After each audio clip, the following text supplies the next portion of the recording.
Hi everyone, my name is Skye Wheeler. I am 21 and I live in Cornwall.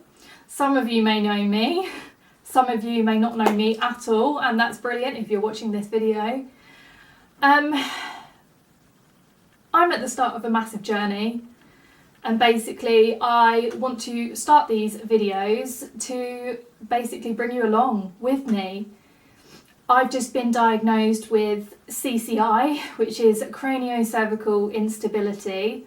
It is a neurological condition that basically means that my neck and my spine are not holding my head up in place properly.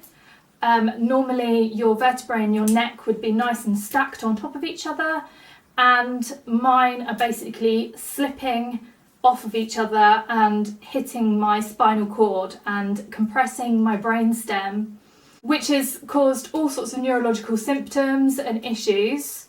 The other thing is, when I turn my head either to the left or to the right, instead of, say, this is your skull and this is the vertebrae in your neck, instead of it moving nicely over each other like a joint should, when I turn my head, it is slipping off of each other and subluxing / dislocating. What this means is my vertebrae pushing on my spinal cord is basically causing a compression, and it's causing all sorts of neurological symptoms like huge headaches. I am a wheelchair user at the moment, so I'm not able to walk very far at all.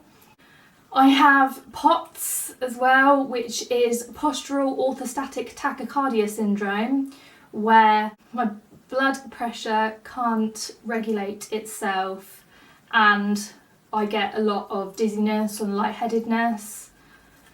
I have extreme pain in all my joints and in my spine itself as well.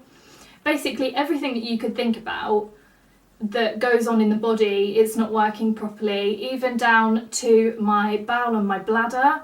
I have no bladder sensation. I could probably go all day without going to the toilet.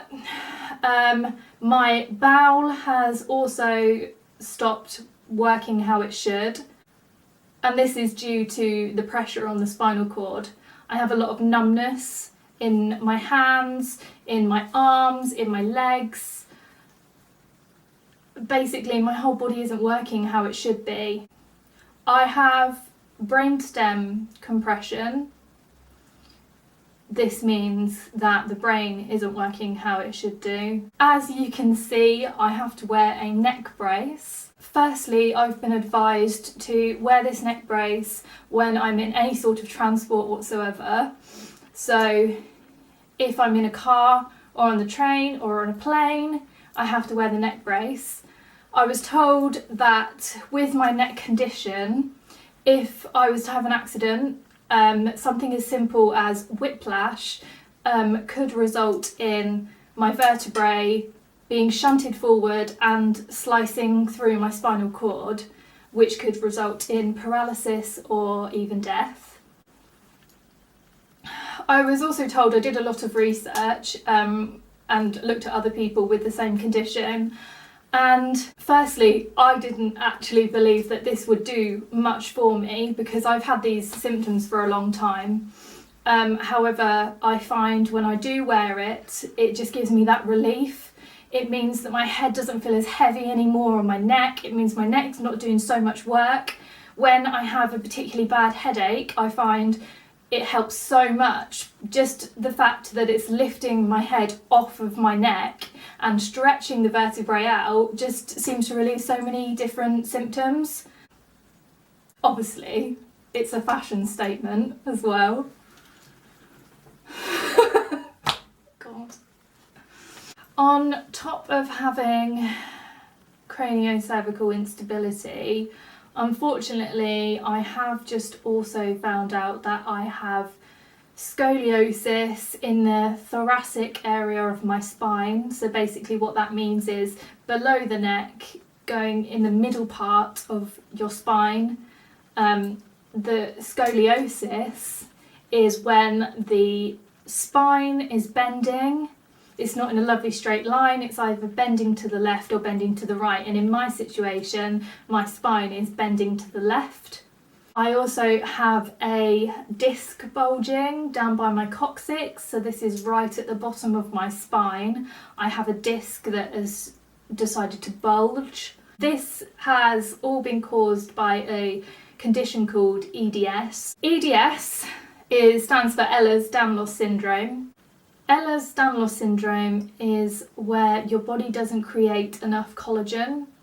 So you don't have enough collagen in the bone, in the joints, in the muscles, in the ligaments, especially the ligaments in my case.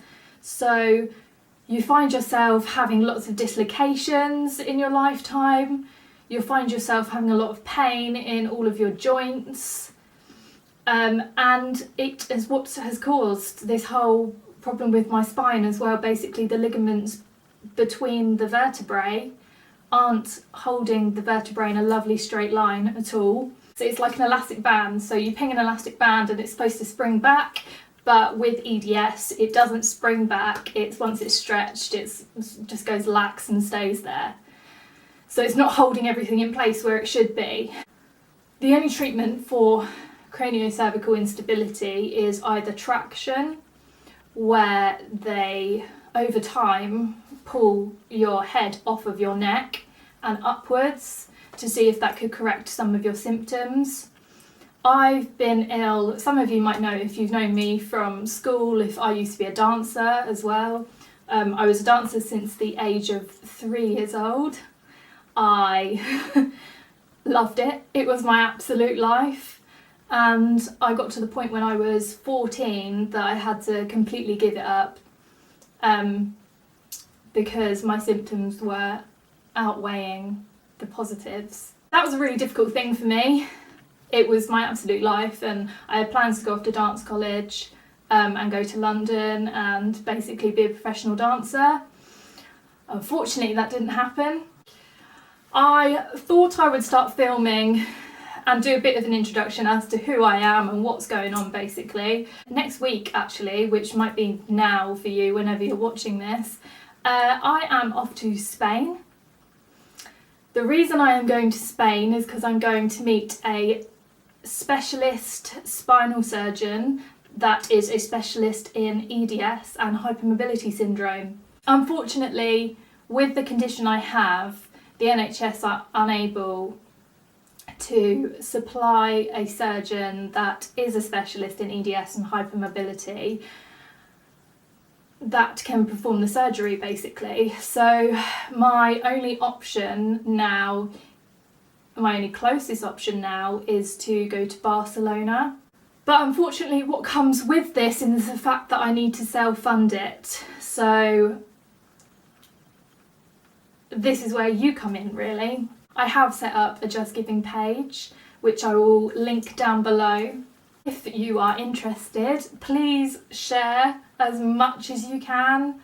Obviously donations are important, but I think more than anything it's getting the word out there, and even it could even be something as small as £1 donation. If I could get 80,000 people to just give £1, then I could hit my target. It's something as small as that nowadays we can achieve having social media. So all I can ask is to just get the word out there as much as possible. Even just sharing it once to all your friends means that someone else might be interested, even if you particularly aren't. I appreciate it so much. At the moment, I am at £2,000. My goal is £80,000, which is huge. But I am so grateful for the amount of love that I've received so far, just from the people that I know on my social media, or from some complete strangers as well. I thank you all so much for the money that you have given so far, if you've given money, and just for the amount of shares I've had and lovely words as well. It really does make a difference. It's difficult to put yourself out there and say, basically, give me money. But yeah, I just thank you so much. You'll never know how much this is appreciated, and it's a massive thing for me. I went from being seriously athletic and absolutely loving dance, and I basically have gone through nearly 8 years of being housebound and bedbound, so it's been a long journey, but now I think there is a light at the end of the tunnel. And I mean, it's a long way to go, but I do have hope that it will work out how it should. And yes, I mean, just thank you so much. Thank you. So if you want to, stay tuned. The next video probably will be a vlog of us going to Spain, which is my mum and I. Get a chance to see my mum. Don't know if you want to, but yeah, she's a bit mad. So yeah, just thank you so much. Stay tuned, and I'll see you in Spain.